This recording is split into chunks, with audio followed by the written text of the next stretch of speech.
I'm sorry if I did not announce yesterday what we are doing. I think 7 I said, but did I say 5 or not? So sorry. Then we will now continue with 5, and tomorrow, as Ilona said, in the morning we'll have a satsang and talk by Sri Nocha Swami from Tiruvannamalai. And I will teach in the afternoon tomorrow. And then we start with 1, Stotra 1. Anybody who wants to prepare or have a look. 1, 2, and then, yeah. So 5, we start with Manju's recitation.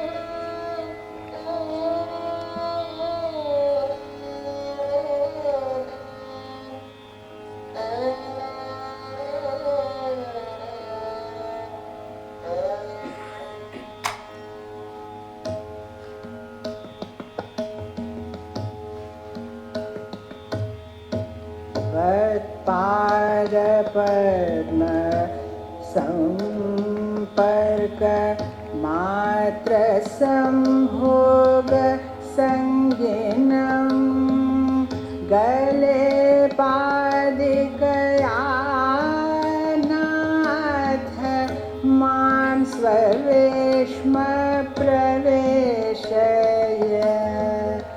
भवत् पादाम्बुजः रजः राजिरञ्जित मूर्धजः अपाररभसारब्ध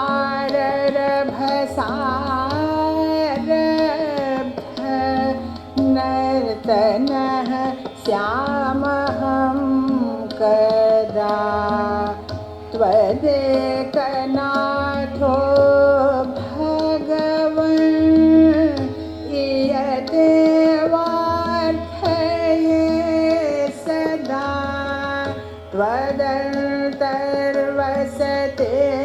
त्वदन्तर्वसतेर्मूको भवेयं मान्यथा बुधः अहो सुधानिधे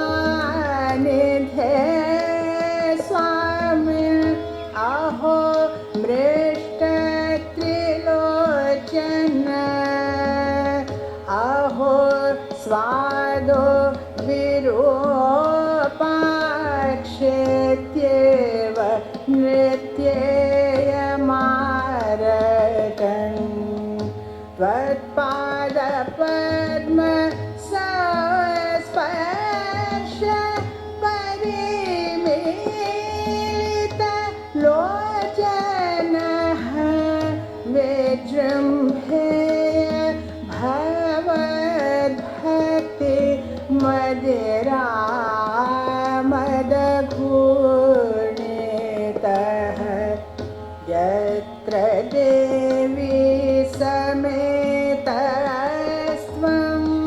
आसौ धारा च गोपुरात् बहुरूपः स्थितस्तस्मिन् वास्तव्यः स्यामहं पुरे समुल्लसन्तु भगवन्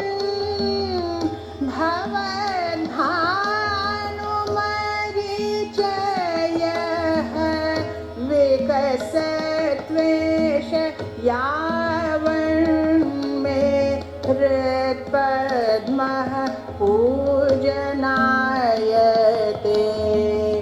प्रसीद भगवन् येन त्वत्पदे पतितं सदा मनो मे तत्तदास्वाद्य क्षीवे दिवगले दिव प्रहर्षाद्वाथ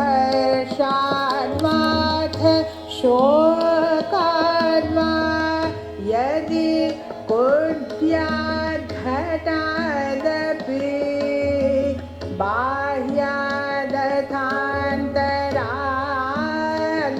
बाह्यादथान्तराद्भावात् प्रकटीभव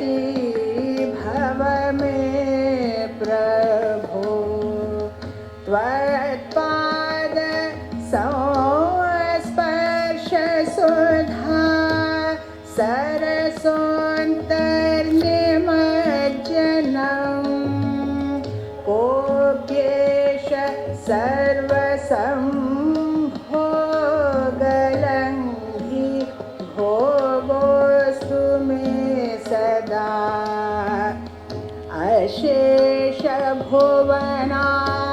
अशेषभुवनाहार नित्यतृप्तः सुखासनम् स्वामिन् गृहाण दासेषु प्रसादालोकनक्षणम् अन्तर्भक्ति चमत्कार चर्वणामिलितक्षणः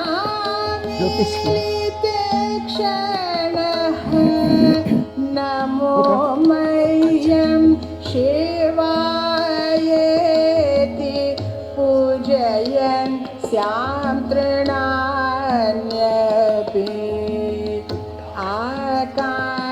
आकाङ्क्षणीयम् अपदं येन नाथ न विद्यते तव तेनाद्वितीयस्य युक्तं यत्परिपूर्णता हस्यते नृत्यते यत्र रागद्वेषादिभुज्यते पीयते भक्तिपीयूष रसस्तत् प्राप्नुयां पदम्.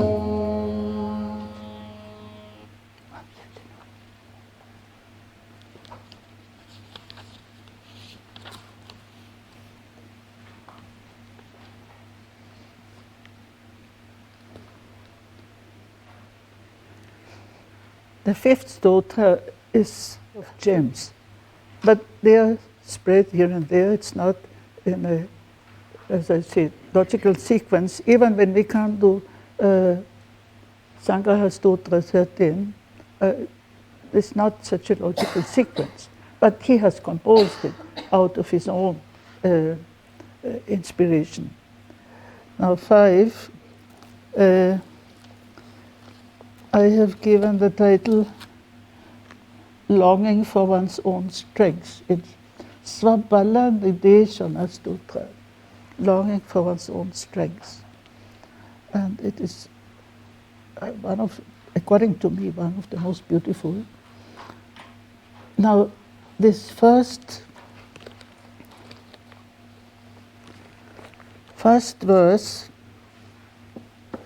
is a very powerful prayer. And so you get used now to the lotus feet and touching the lotus feet. And this is an image which is so deeply in the Indian tradition. And it does not mean anything physical. It is only spiritual. Tatpada Padma Samparka. Now I have my student Ernst Füllinger has written a thesis on touch. The whole meaning of sparsha and samparka also means touch. Basically in the Śivastotrāvalī. And because, as I said in the morning, the sense organs and sense experiences are positive. And so even things which we think is the lowest, it actually reaches you to the highest. And touch, the sense of touch, of course, it ultimately means union. Touch means union. Here it is samparka. So I'm using Bailey's translation. I have translated it partially in German, so ultimately it will be a book with English and German both. Carry me into your abode, O Lord. I who through the, no, this is actually not said, that is her imagination. Through the touch, there's no guru here, have become attached to the pleasure of the touch of your lotus feet. Now, I'm sorry I don't have my own. Kale Padikayanata, actually it means you have put your foot on my neck. Galle Padikaya. It is very strong, there are some gurus who do it. A very strong expression for Shaktipata. And recently, I have understood, because a few months ago I assisted at Shivaratri in Benares. I assisted at initiation of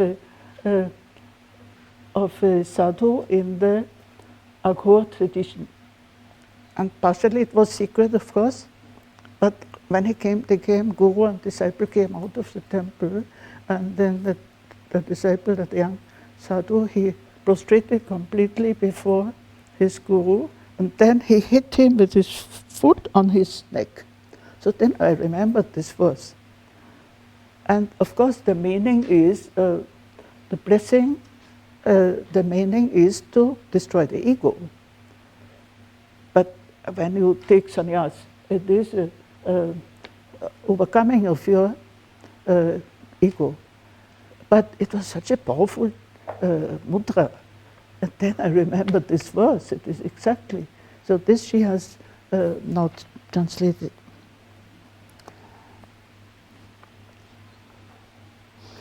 And he prays here, by putting your foot, or hitting my neck with your foot, Mam svaveshma praveshaya, let me enter my abode, my realm. But sva can mean both the divine and one's own. Svaveshma, my own realm and your realm, the divine realm. So let me enter with this powerful blessing on. And we know the neck is very important because all the nerves are going to the head. And so even if you get a blessing without the foot, with the hand, that is also a very important part of the body where you receive that. Mam svaveshma praveshaya, let me enter my own abode, which is your abode, which is the divine realm. Svaveshma praveshaya. And I have already said with this avesha and samavesha, that entering or pervaded or being pervaded by or entering completely, being absorbed completely, this is that svaveshma. It's one's very own abode, one's own being, which is the divine abode. Now here Swamiji.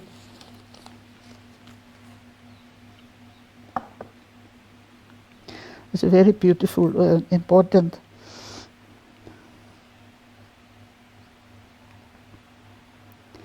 Oh Master, I have got attachment and weakness for just enjoying the pleasure of touching your lotus feet.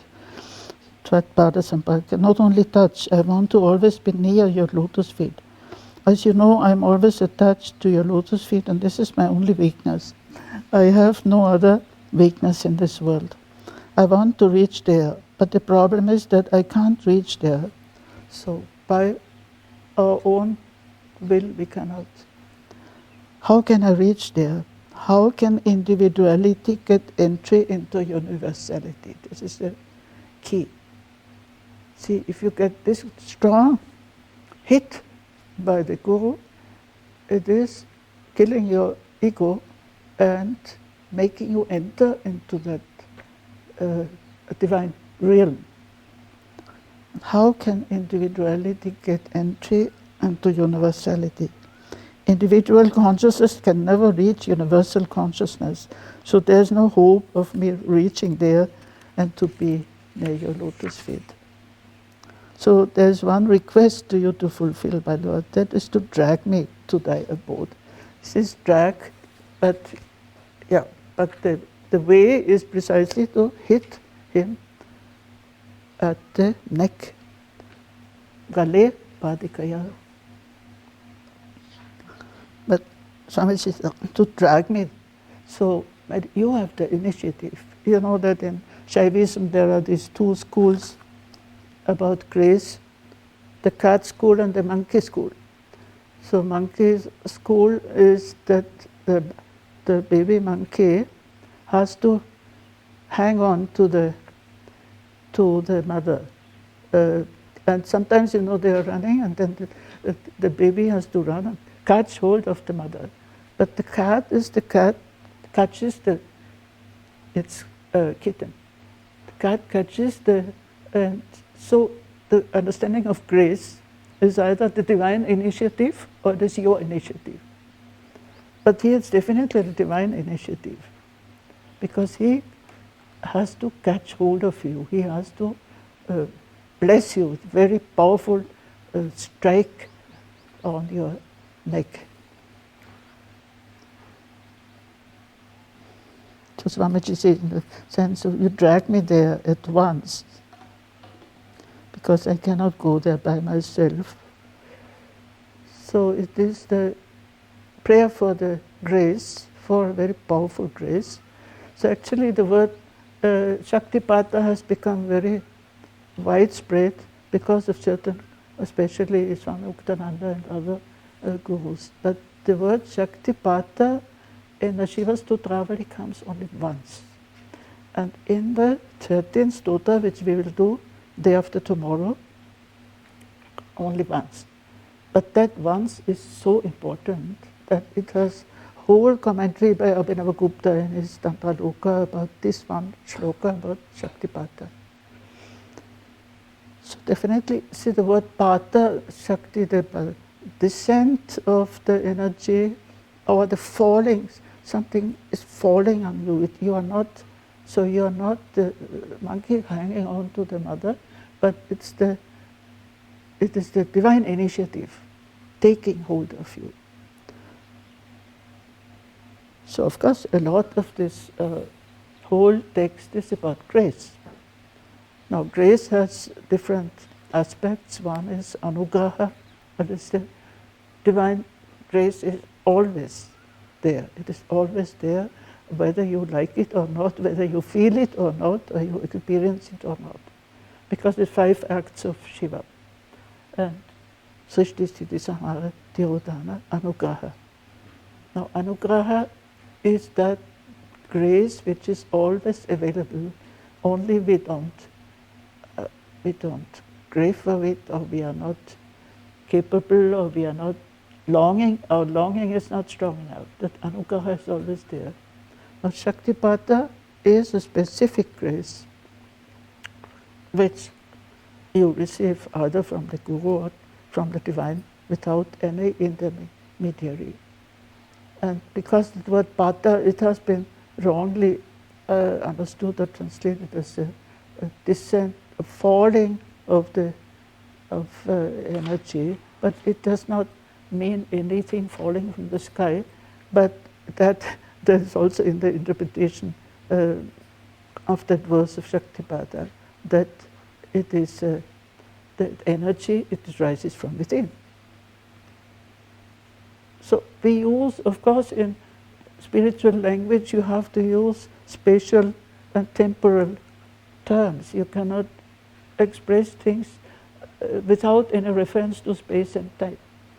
And but that should not mislead us, that this is not meant in a spatial sense as something falling up from the sky and giving you. But it is, unless it is rising from within, it is not Shakti. It is not something from outside. Anyhow, so, but this theme is so important in this first verse because of this powerful expression, Gale Padikaya Nata Mam Svaveshma Bhaveshaya. Now,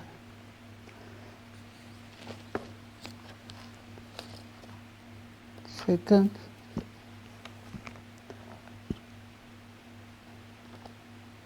Pavatpadambuja rajo rajiranjitamudaja apara rabasarat rapta nahtanasyam aham kada.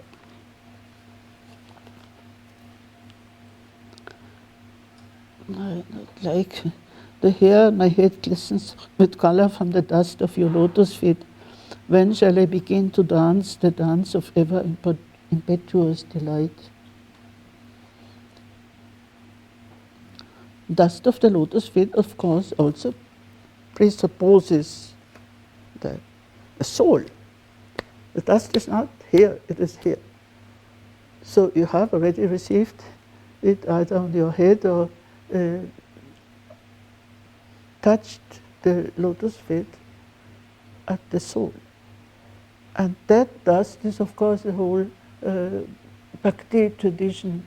It is very precious. And this kind of prasad, having the dust of the feet of the Guru. And as I said, here you have to keep Guru in bracket, because he never speaks about Guru. It's very interesting, because, for example, a mystical text from Maharashtra, Gyandev's Amrita Anubhava, he was very high mystic, but the whole text is a praise of his Guru, and the Guru was his own brother, Nivitinath. But here, the whole text, he doesn't speak, and his Guru was very high, that is Somananda, but he doesn't. So it's all at the level of the devotee and his God, devotee, and there's no intermediary. But he is very familiar with his God. He treats him like a friend or like a close one. He can scold him, he can complain, he can, a little bit in the Psalms also we have sometimes. So it is meant, the Bhakta as an archetype, we can say. The Bhakta, the devotee, and he is playing that role for everybody who wants to enter into that stream of Bhakti, Advaita Bhakti. So even having received the touch of the feet of the Guru, of the Divine, he starts dancing. So it is such a ecstatic experience. And if you have ever had this experience, then you know what it is. And that is why touch is a very important topic which my friend Ernst has dealt with. Now 3 is a very moving verse. Sorry, I have to change it. Tvadekanātu Bhagavan iyat evartaye sada tvadanta vasatir mukho bhaveyam manyata buddha. You are my only Lord, O Lord. I always pray only one thing. Let me remain in you, within you, tvat anta vasatir, and be dumb, be an idiot. But I don't want to stay outside you and be wise, Buddha. Let me not be, and considering that Utpaladeva was a great philosopher and great thinker, but this is, it doesn't matter, let me be an idiot, but to be in you, and not be wise Buddha, be outside you. So that being in the divine, but anta vasati, and be mukha. Mukha means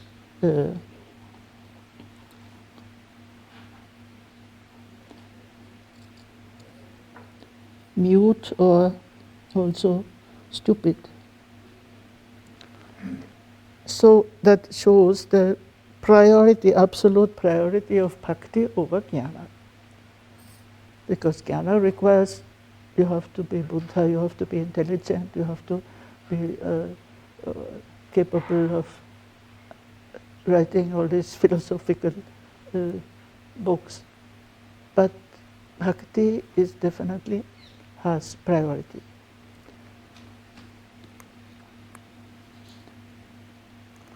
Our 4.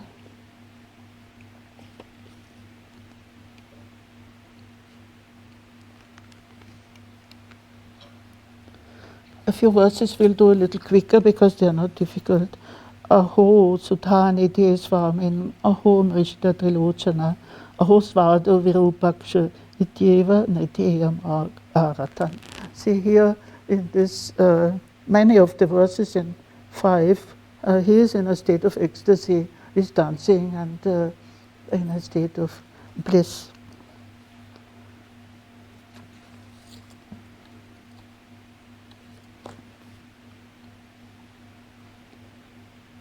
O Lord, ocean of nectar, O gleaming three-eyed one, O sweet one, even of the monstrous eyes, O the Trinetra we have in a Netra Tantra, let me cry and dance, exclaiming all this with joy.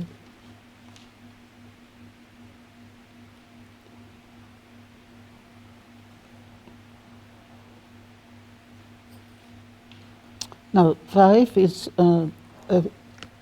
very beautiful about this his state of ecstasy.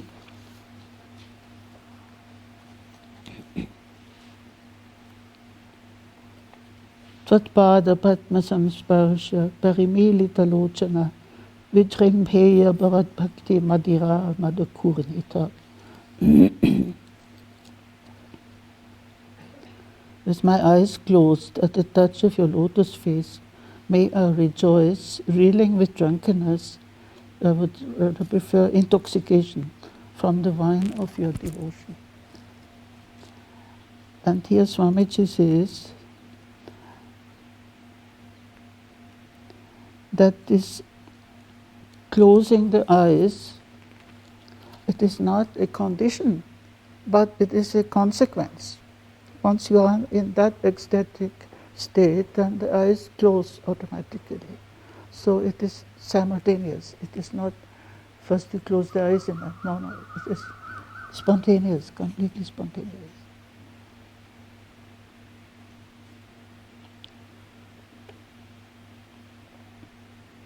That's why intoxication is better than drunkenness.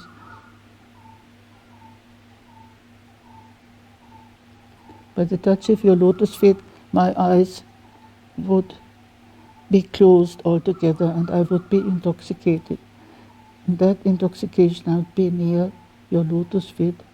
There would be no other thought in me except your lotus feet. All my organs would be closed. Closing the eyes as a result of an ecstasy is, and the eyes always stand for all the sense organs.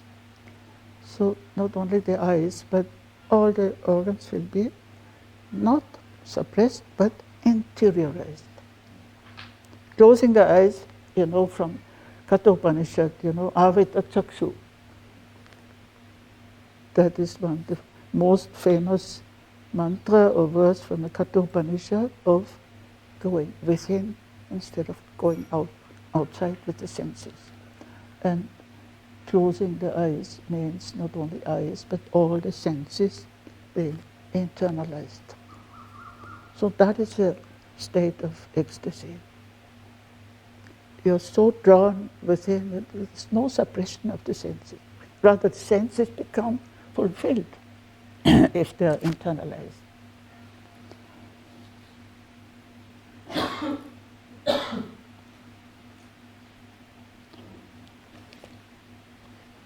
Yeah, and here there is one word, which is the word Bhakti Madhira Mada Gurnita.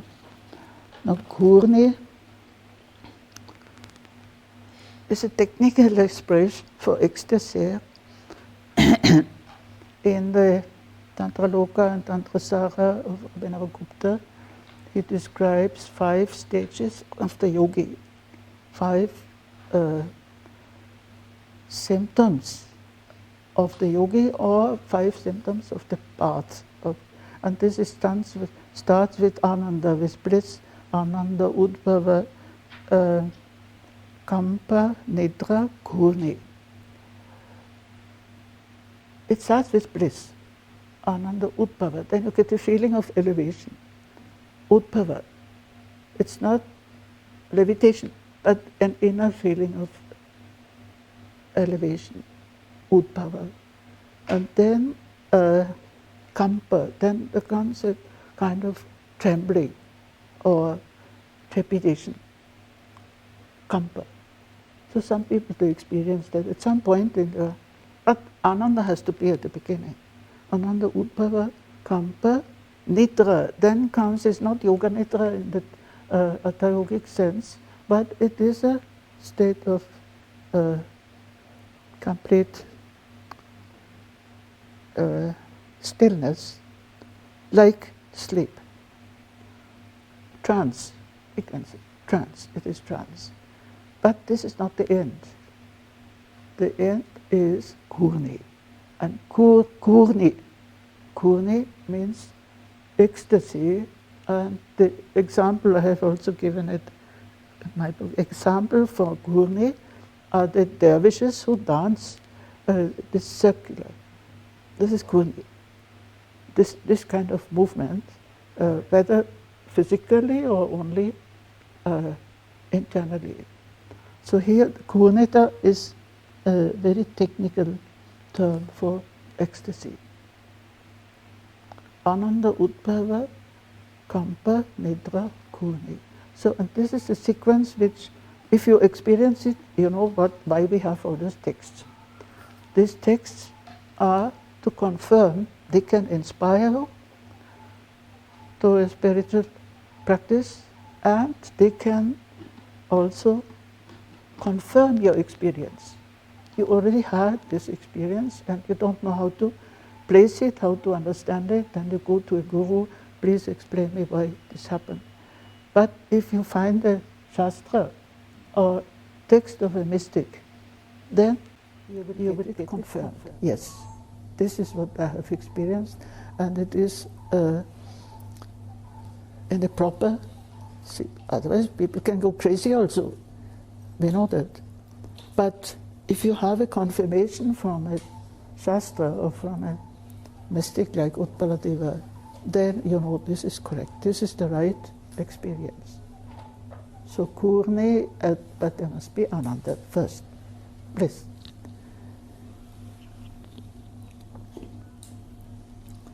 So I want at least to come up to 15 if we can manage.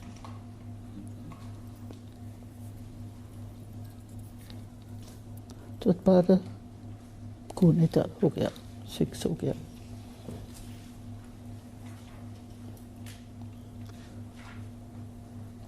Oh yes, this is very beautiful.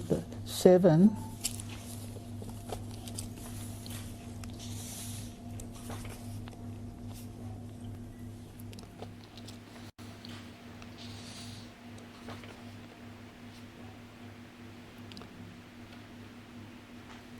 No, 7, we can do it, but Yatra Devi Sametas Tam Asauthat Acha Gopurat Bahurupastitas Tasmin Vastavyasam Aham Puri. Oh Lord, this is has the temple is a metaphor. It is not the external temple.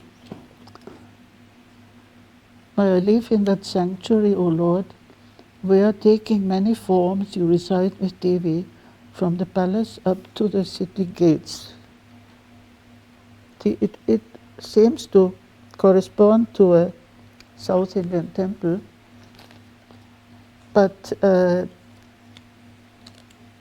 you have the sanctuary for Shiva, then you have the Shakti or the Devi Parvati, and then you have so many other deities outside. But here it is not meant, the external temple is not meant.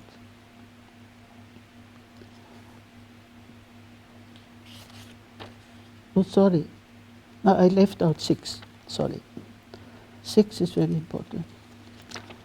Chitta bhuprit vibhu bhuvi vibhu vaseyam kvapi yatrasa nirantaratvat pralapa mayi vritya maharasa.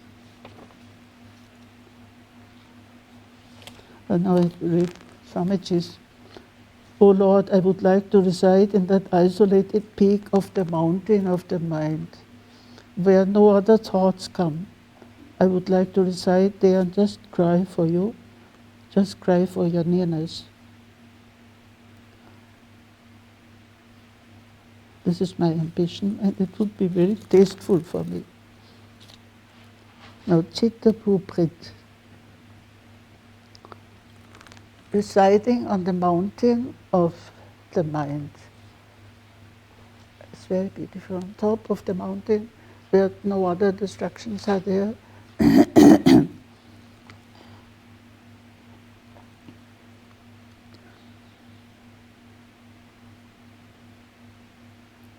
And Nirantaratvat Palapramai, and there I would converse with you only.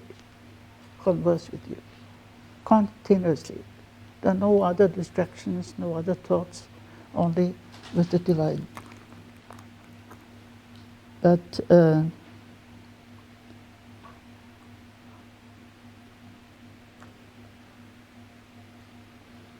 Nirantaratvat Palapramai Vritti. Now Vritti, you don't think of it Chitta Vritti of Yoga Sutra. It is just the way of behavior, way of life, and that would be Maharasa. Now Maharasa, those of you who know something of Krishna Bhakti, and Maharasa is a great festival of ecstatic devotion. And this is also a concept in aesthetics, in Vaishnava aesthetics especially.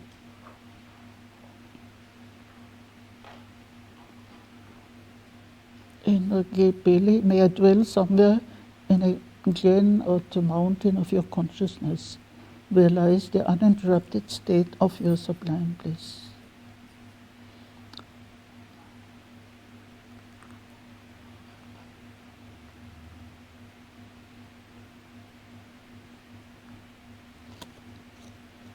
And Kshemarāja says, Maharasa means Samavesha Anandamayi.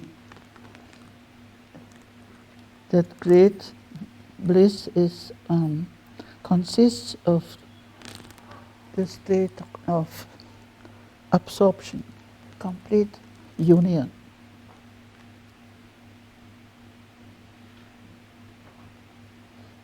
Pakitam Rupam, this is vritti. Vritti is sthiti, the state, the state, not movement. So being established on the top of the mountain, in the hut of consciousness, it's very beautiful. Now the next, I think I will skip it because I want to reach 15 if possible. Now 8. Samulasantu Bhagavan Bhavat Bhavano Marichaya Vikasatveja Yavan Hritpatna Pujanaya Te. Now as we have the image of the lotus feet,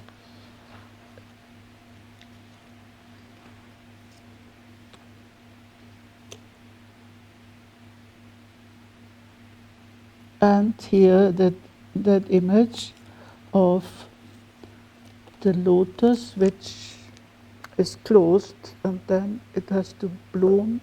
And you know, in the temple when you buy a lotus which is closed and then you open it and then you offer it. So here it is applied to worshipping the feet.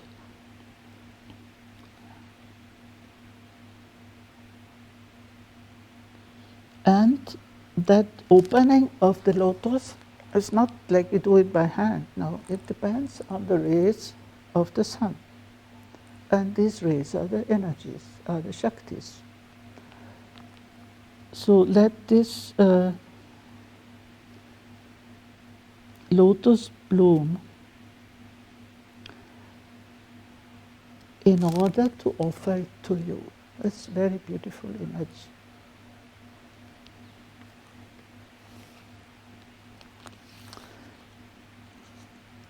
Yes, Shemaraja says, these rays of the sun are the energies of grace.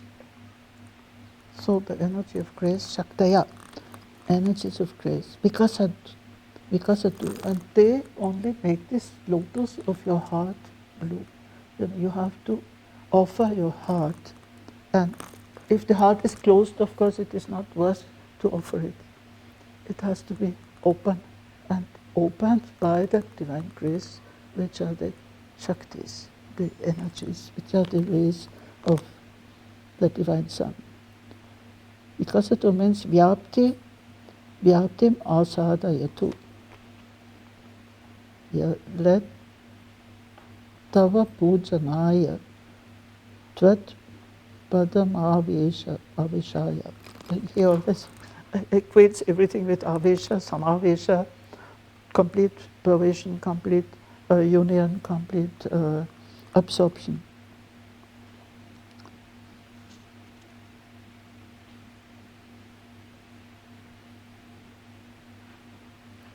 So that image of the lotus is not by chance, because precisely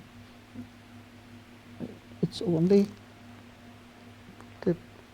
opens with the rays of the morning sun, which are the energies, the grace, energies of grace.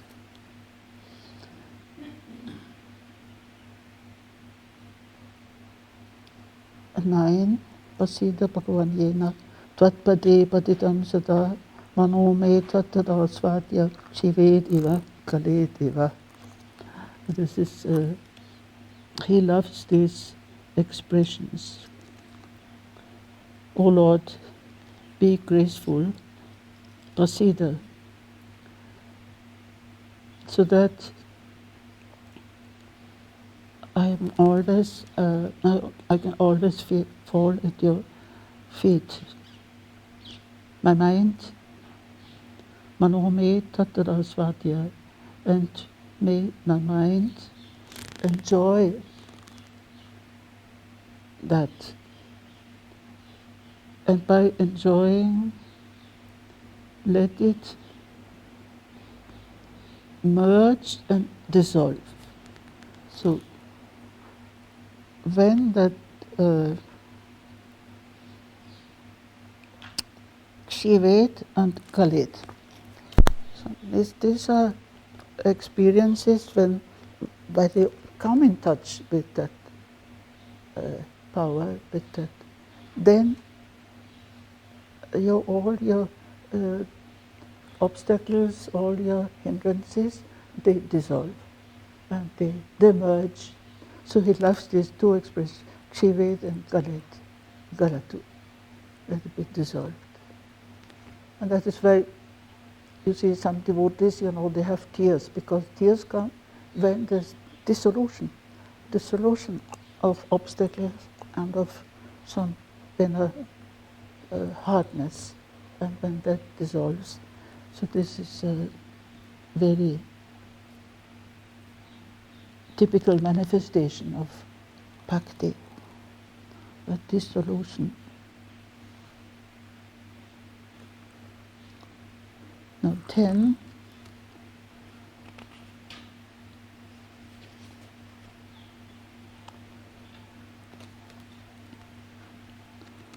Praharshat va atashokad va yati kudyat kathat api bahyat atantarat bhavat prakati bhavame bhavo. Now here, first let us see the translation. Whether through immense joy or through anguish, whether from a wall or an earthen jug, whether from external objects or from within, reveal yourself to me, O Lord. Why does he say here ghata, a wall, and from joy or from suffering or from sadness? That is okay. But then I found this is a connection with Vijnana Bhairava. Because in Vijnana Bhairava we have dharana or bhavana. You meditate on an empty wall, you look and your mind gets completely empty. Or on an empty vessel. Now there's a very Vedantic image also, because you should not consider the walls but the space inside. And that's why when you break the walls, the space becomes space. So these are meditations from the Vijnana Bhairava. He doesn't mention it, but this is very typical. Otherwise, there's no understanding why wall and why pot. So what he says here is that no matter from what is the source, it may be happiness, it may be sadness. In any condition, or in any external, you see, look at the wall and you get empty of thoughts.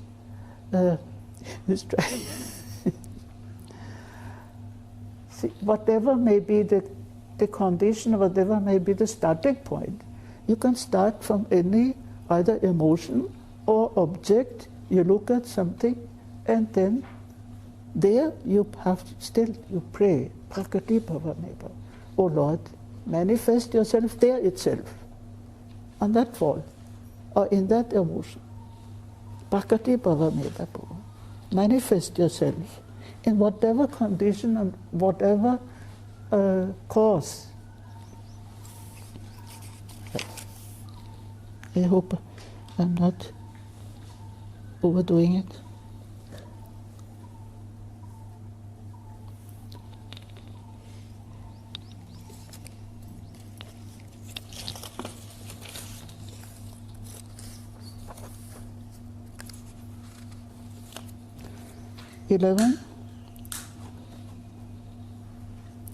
Bahyarpi antarapi tat syandamanam sadastu me pavat padambuja sparsha amrita adyanta shitalam.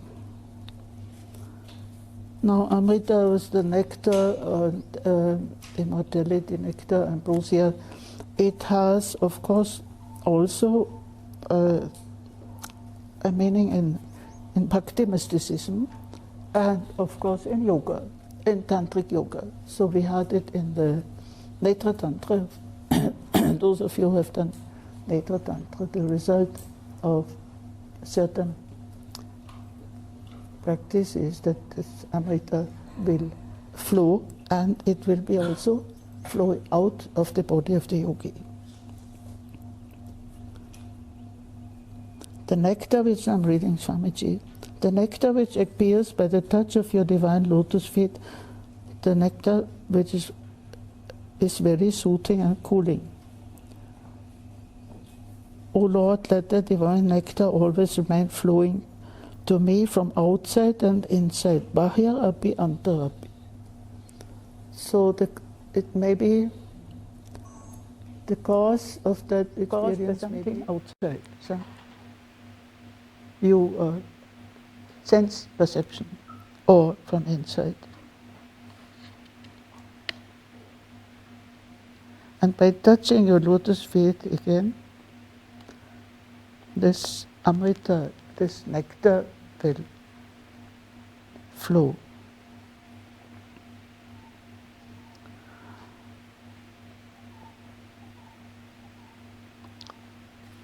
I'm a little quicker because I would like to reach verse 15. You can always read afterwards the verses which are not very difficult. Tvatpada samsparsha sudha saraso antarnimajjanam kopyesha sarva sambhoga lanki bhogostumesata. 12. Plunging into the ambrosial lake of touching your feet is ever for me a pleasure beyond all pleasures. Antarnimajjanam. Again, this. In the Shiva Sutra, there is a one sutra that meditation is like merging in the great lake of consciousness. And so this is very, both in Bhakti and in Tantra, this merging in that lake of consciousness.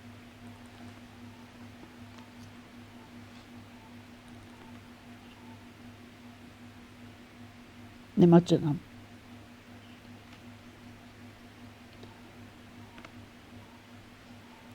So I am skipping 13 and 14 to land at my favorite verse, 15. Anta bhakti chamatkara charvana militekshana namo mahyam shivayeti pujayam syam trinanyapi. It's incredible.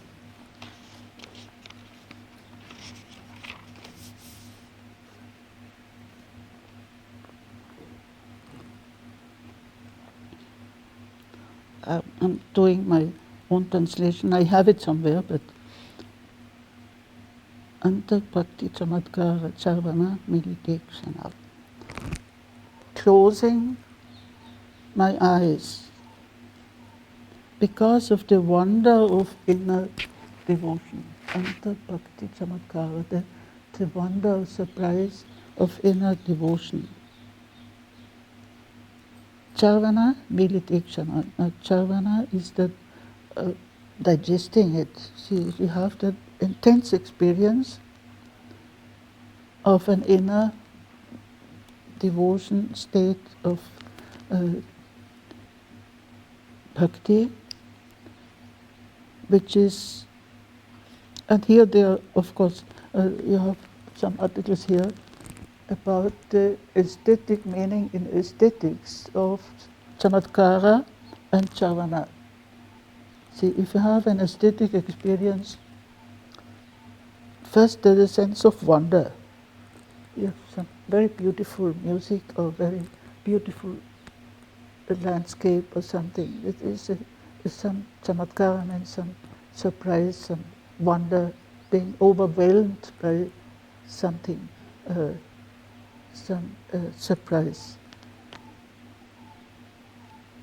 And then that experience, now take it only from the aesthetic point of view, you digest it. See, when you can observe, even suppose people go to a very beautiful concert, and I have observed many times, when they come out of a beautiful concert, they just cannot speak.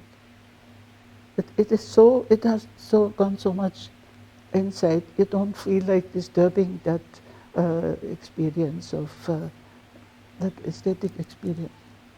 So this is chamatkara and chavana. And out of that inner overwhelming experience, you close your eyes. Again, closing your eyes is not a method. It's not a step to something, but it happens spontaneously. And then what is the result? Namo Mahyam Shivayeti Pujayansyam Trinanyapi. Then what he says, that you will know the mantra Namah Shivaya. Namah Shivaya is Panchakshari for all Shaivas. But here he says, Namo Mahyam Shivayeti. I worship to me, who is Shiva. Namo Mahyam Shivaya. To myself, who is Shiva. But may I worship in this way even the blades of grass. Shivaya. Om Namah Shivaya. You can say to flower or to a blade of grass. Namo Mahyam Shivayeti Pujayansyam Trinanyapi. May I worship even the blades of grass, means the most humble and thing of nature. That is also Shiva. See, Namah Shivaya, he uses that mantra by including him, his own self, and even the blades of grass and the whole of nature, whole of reality. It is such a condensed, this is Advaita. This is Advaita. There is no duality between me and Shiva, or me and the blade of grass, but it is all Shiva. But you worship. Namo, you worship your own self. Namo Mahyam Shivaya eti Pujayansyam Trinanyapi. So this is a real practical experience of Advaita, as there's no duality between. And he has woven it into that Panchakshari mantra, Namah Shivaya. So if you don't remember anything of the fifth stotra, at least remember this verse. Have I already transgressed? Okay. No, I think it's okay. So we conclude with this, and you keep it close to the heart, that overcoming all this, see all our ritualistic and external bhakti, where there's a devotee and there's an object of devotion. No, it's all.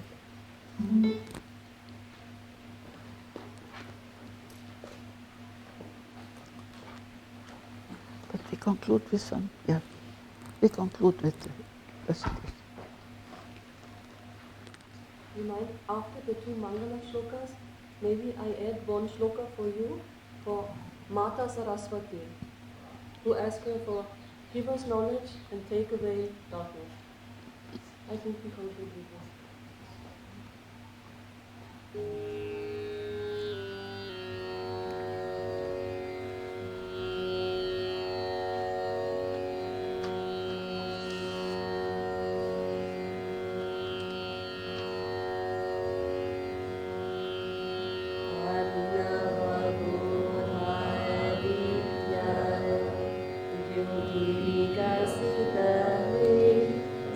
Sarujane